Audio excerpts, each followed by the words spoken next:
Skylab Houston, everybody around here has looked at the bird and it looks real good. Roger, roger. And you're being awaited by the USS Ticonderoga. And we're waiting to see you back here in Houston, too. All righty. You can relay to the Tyco. We've got their Fox Corpin and our hook is down. Roger that. This was Skylab on the final day of the first manned mission. And if you guys The crew had this last view as they made preparations for return to Earth. Give it to you here. It had been a successful mission. It's, The large majority of scientific objectives were accomplished. 10 miles. But the bright orange sunshade, the single solar wing, presented a striking reminder of a mission that was something more than routine. A mission that gave new meaning to the term manned spaceflight. T-minus 13, 12, 11, 10, 9, 8. We have ignition sequence has started. 6, 5, 4, 3, 2, 1, 0. And we have liftoff.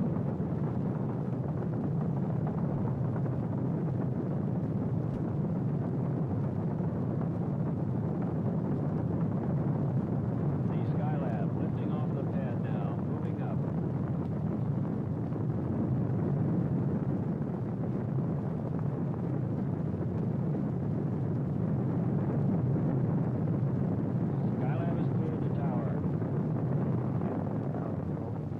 It was the afternoon of May 14th, 1973, when the unmanned Skylab Saturn workshop was hurled aloft at Cape Kennedy, on the way to its assigned orbit 236 nautical miles in space. The cloud cover was heavy on launch day and prevented tracking cameras from seeing an event that occurred about 1 minute into the mission. At the point of maximum vibration, telemetry sensed premature deployment of the meteoroid shield, followed by a weak electrical signal from the workshop solar arrays. Clearly, there had been a problem, but the exact nature wasn't known until after orbital insertion. During the first revolution, Skylab temperatures began to rise rapidly, and pieces of the puzzle started to fall in place. NASA engineers surmised that the anomalies were most likely related. It was felt that the meteoroid shield had been completely lost at deployment, which accounted for the high heat levels. Also, that fragments of the meteoroid shield had jammed or otherwise hindered full deployment of the solar array panels. Failure of these panels, which were designed to furnish about half of Skylab's electrical power, meant that the total power burden would have to be borne by solar panels of the Apollo telescope mount. By early evening, workshop temperatures had risen above the level of safety. Launching of the crew the following day received an indefinite hold, pending satisfactory solutions. Flight support and engineering teams were immediately set in motion to find the answers. At stake was the future of the entire Skylab program. The most urgent need was to achieve a thermal-electrical balance. This meant maneuvering to an optimum flight attitude for solar requirements that were in direct conflict. Too much solar radiation would drive temperatures higher, increasing the chances of component damage and food spoilage. On the other hand, generation of electrical power to drive heat exchangers and food freezers was wholly dependent on exposure to the sun. While flight controllers struggled to achieve this delicate balance, other teams had the major objective of designing a thermal shield that could be deployed on the workshop to make it habitable. NASA centers and private industry responded with a variety of shield concepts. The most promising designs were released for fabrication.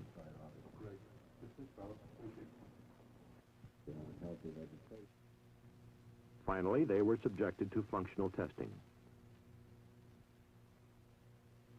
By the 5th day of the mission, the choice had been narrowed to a model called the Parasol. It had good functional reliability, and the crew would be able to deploy it from inside the workshop through a scientific airlock. Another shield, the twin-pole sunshade, would also be carried on the mission as a backup. Here in the Skylab underwater simulator at the Marshall Space Flight Center, crews practiced extravehicular installation of the sunshade in conditions approximating 0G. As for the solar wings, simulation methods were mostly inconclusive. Little was known about the extent of wing damage at this point, and the crew could only speculate on how best to make them deploy. At mission control, solar orientation of the spacecraft had begun to yield positive results.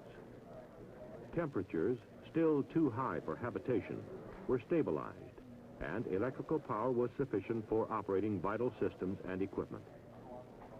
Though still precarious, the situation had been checked. There was reason to believe it would remain stable until the astronauts' launch, now scheduled for May 25th, 10 days behind the original schedule. On the day before launch, the Parasol team raced the clock to deliver the flight article on time.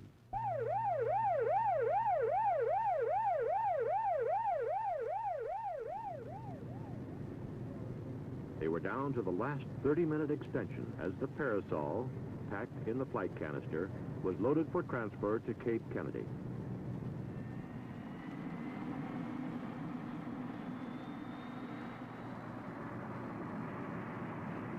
In spite of the rigid schedule, hopes ran high that the Parasol would do the job.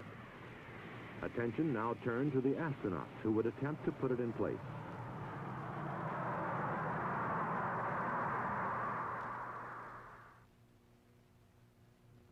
In the early morning hours of May 25th, Skylab 2, with both thermal shields stowed aboard, was well along in the countdown. The crew, meanwhile, made ready to embark on their historic mission. This all-Navy crew consisted of Captain Charles P. Conrad, Skylab commander, a veteran of both the Gemini and Apollo programs. Commander Paul Weitz, who would be Skylab pilot for the mission, had been a member of the support crew of Apollo 12. And Commander Joseph Kerwin, scientist pilot, who would be the first American physician in space. The 10-day delay had been a giant cram course for all concerned, especially for the crew. And their job was only partially complete.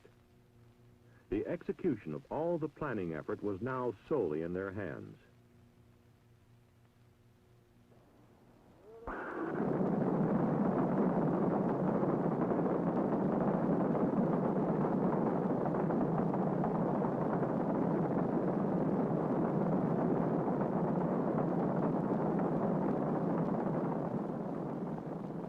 Following a smooth launch, Skylab 2 maneuvered to the proper flight path attitude for its initial downrange orbit.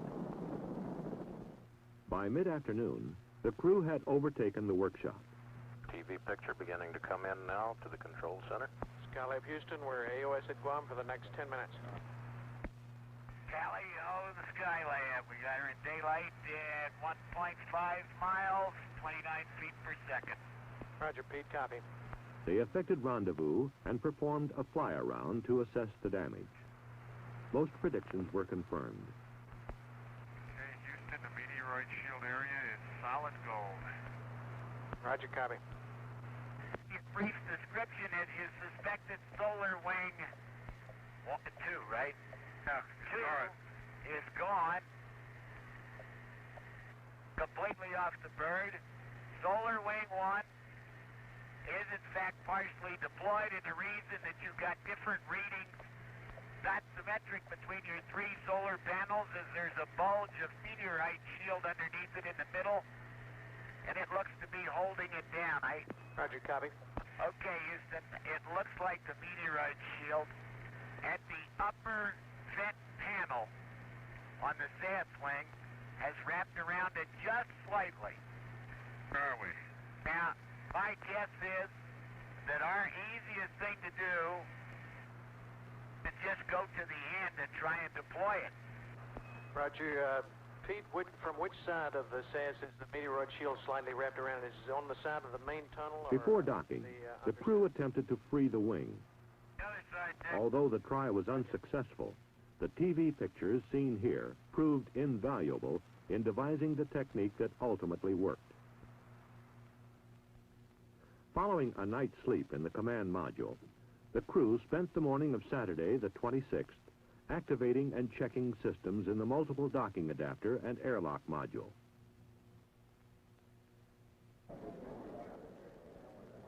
Later, they were given a go to enter the workshop. So we are progressing slow but sure, and everything so far is working. By late afternoon, the canister was positioned in the scientific airlock, ready for parasol extension. Okay, Pete, we had a little drop out there, some noise. Could you tell us what step you're on? We're about to put rod delta on. Roger, copy. Okay, we had no trouble venting it down. It vented in about 4 minutes, and it held 0 for 10 minutes without any outgassing. Door opened very smoothly, and so far the rod extension has gone very easily, and as I say, we're just taking a little heat break.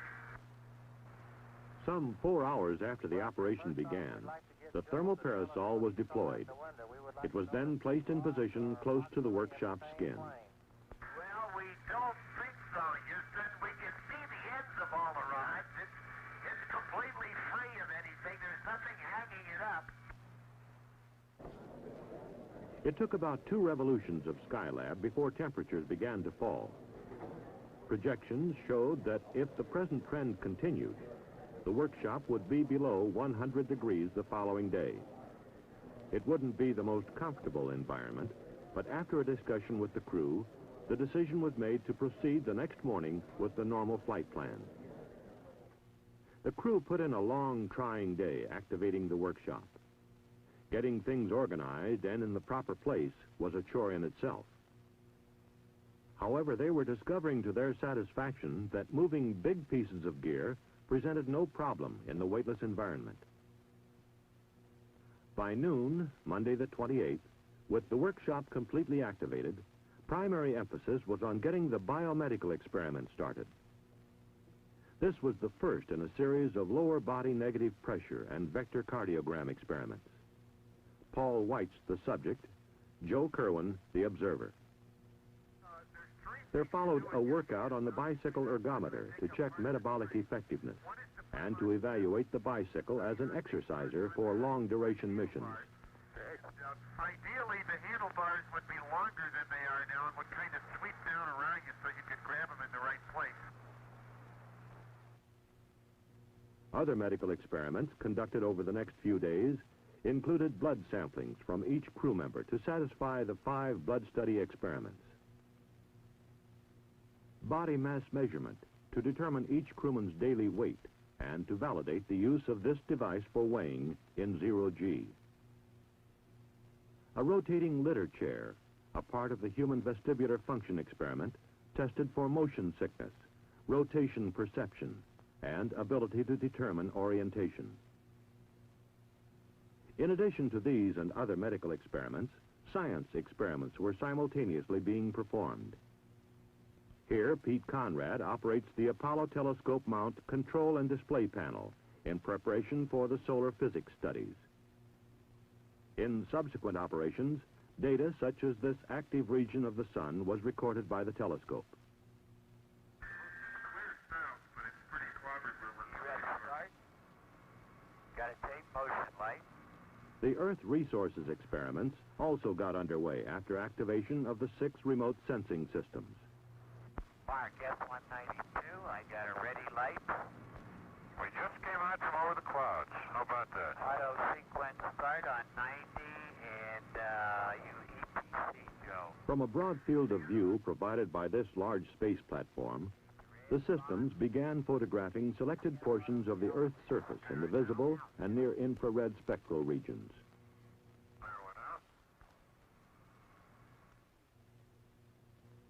Although the crew had earlier encountered a number of equipment problems, the result of excessive temperatures, the prospects now looked bright for a full 28-day mission.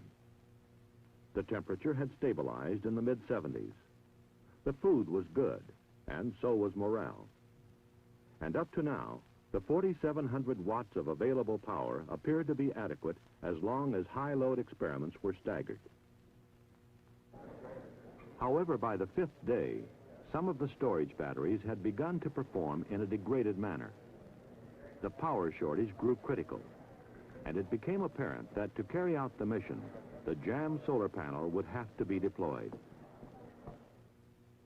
Meanwhile, at Marshall, in the underwater simulator, techniques were being developed based on TV coverage of the solar wing. Using only tools and equipment like those aboard Skylab, the backup crew developed a set of procedures they felt would do the job. On June 7th, astronauts Conrad and Kerwin made their exit to put the plan into operation. Just take your time. Okay, Houston, we're out there. We have the debris in sight. There looks like enough room to get the cutter, and I'm trying to help Joe stabilize. As the simulations had shown, access to the solar wing was the big problem, what with few handholds or foot restraints. It was solved by joining pole sections of the twin-pole sunshade, anchoring it by hooking a pair of cutters onto the strap that held the wing. Thus, a temporary handrail was fashioned that allowed Pete Conrad access to the solar wing, where he attached a tether. The cutters then severed the strap, and the tether was pulled taut to free the wing actuator. After the crew returned to Skylab, an attitude change placed the solar array system into the sun, where, after a period of warming the hydraulic dampers, the panel arrays fully deployed. Within hours, the electrical power surged to almost double the previous level. It meant that the power management scheme could be abandoned, and the original flight plan could be resumed. In the days that followed, the nagging problems that had plagued the astronauts from the start began to resolve. The mission began to sound much more routine, more like a normal working day. Experiments were coming off like clockwork, and a wealth of scientific data was being gathered. Experiments such as this one in materials processing.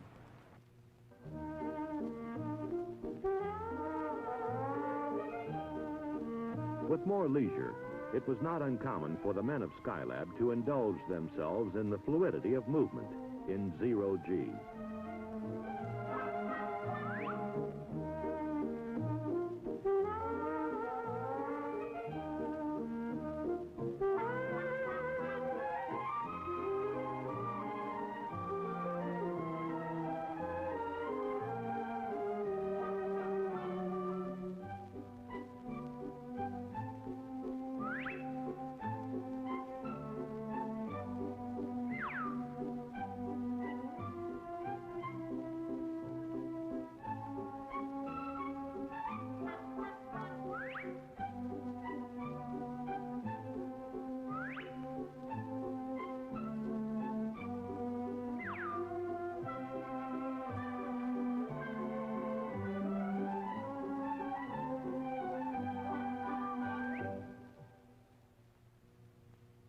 The weightless condition also simplified sleep accommodations. Since there was really no up or down, the only requirement was a sleeping bag type of restraint. And as mentioned earlier, heavy objects were easily handled. It was the small pieces that sometimes got away. But even when objects were lost, they generally turned up sooner or later on the air conditioning screen, there to be reclaimed. On day 29, after performing final closeout of the orbital workshop, the crew donned spacesuits for the return leg of their mission. Skylab Houston, we're in at-hold CMG. You're go for undocking. Okay, stand by. Roger. Okay, we're free. We got 0.4 foot per second, Houston. Roger. Bye-bye, Skylab.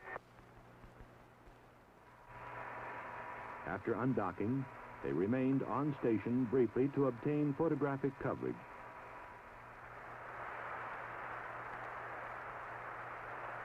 Following deorbit, the command module, its heat shield trailing a fiery plume, re-entered the atmosphere. For the first time in about a month, the crew experienced the forces of gravity. Ticonderoga standing by for sonic boom now. Skylab Houston through Ra 1. How do you read? Roger, we read you loud and clear, Houston. Everything's okay. We're out of 40,000. Very good, Pete. You're in the groove. Hello, recovery, Skylab. On the mains, everything's okay. And this is recovery. We have a visual below the overcast, about 100 at 050, 6 miles from Ticonderoga. Recovery splashed down, and it looks like stable 1. Ticonderoga, roger, out. Hello, recovery, Skylab here, Reed. This is recovery, read you loud and clear. How's it going? Okay, everybody's in super shape. That's great. Welcome back. Thank you. Splashdown occurred some 700 miles off Southern California, near the recovery ship, the USS Ticonderoga. After retrieval and positioning on the flight deck, the command module hatch was opened. One by one, the crewmen stepped forth unassisted, seemingly undaunted by their return to normal gravity. They accommodated to normal activity within several hours.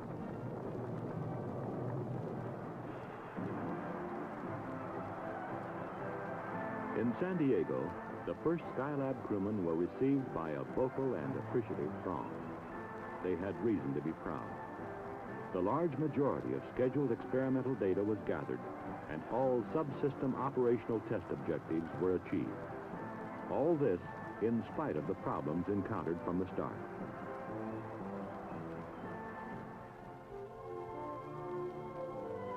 Problems that in the final analysis required the presence of man to reason, to decide, to execute solutions as only he can.